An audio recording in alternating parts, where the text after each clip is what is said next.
ഒരിക്കലെങ്കിലും തലവേദന അനുഭവിക്കാത്തവർ നമുക്കിടയിൽ വിരളമായിരിക്കും. ചിലർക്ക് അടിക്കടി തലവേദന ഉണ്ടാകുന്നു.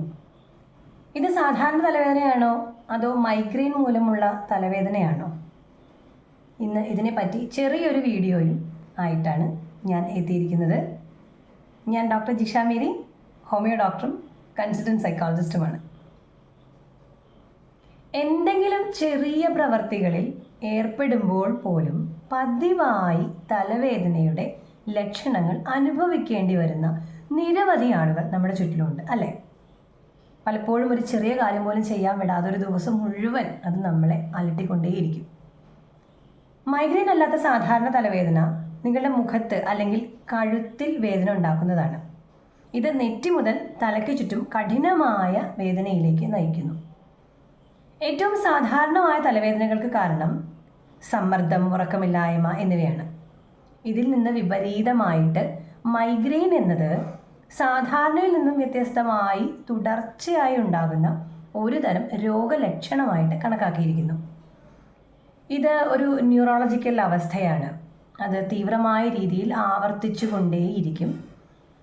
മൈഗ്രെയിൻ തലവേദന വരുന്നത് നമുക്ക് അല്പം നേരത്തെ അറിയാൻ പറ്റും. ഇതിനെ മൈഗ്രെയിൻ സ്റ്റേജ് എന്നാണ് വിളിക്കുന്നത്.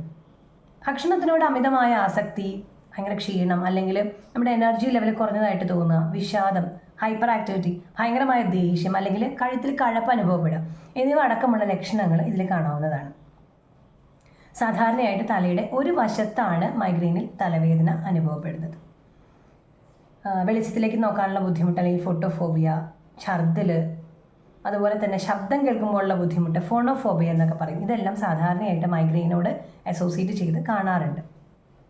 ഒരു മാസത്തിൽ ഒന്നിലധികം തവണ തലവേദന ഉണ്ടായാൽ ഇത് മൈഗ്രെയിൻ്റെ പ്രധാന ലക്ഷണമായി കണക്കാക്കി ഡോക്ടറുടെ അഭിപ്രായം തേടേണ്ടത് വളരെ അത്യാവശ്യമാണ്. നേരത്തെയുള്ള രോഗനിർണയവും രോഗനിയന്ത്രണവും വഴി വിട്ടുമാറാത്ത തലവേദനയുടെ ലക്ഷണങ്ങളെ പ്രതിരോധിക്കാനായിട്ട് നമുക്ക് സാധിക്കും.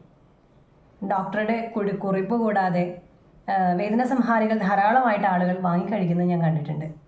മൈഗ്രെയിൻ സുഖമാകില്ല എന്ന് മാത്രമല്ല, ഈ മരുന്നുകളുടെ ബുദ്ധിഹീനമായ ഉപയോഗം ശരീരത്തിൻ്റെ ആന്തര അവയവങ്ങളെ ബാധിക്കുകയും ഗുരുതരമായ ആരോഗ്യ പ്രശ്നത്തിൽ അത് കലാശിക്കുകയും ചെയ്യും. ബെല്ലഡോണ, ഐറിസ്, നേട്രമോൾ, സാങ്കിനോറിയ, ജെൽസീമിയം തുടങ്ങി ഒട്ടേറെ മരുന്നുകൾ വളരെ ഫലപ്രദമായിട്ട് ഹോമിയോപ്പതിയിൽ മൈഗ്രെയിൻ ഉപയോഗിച്ച് വരുന്നുണ്ട്.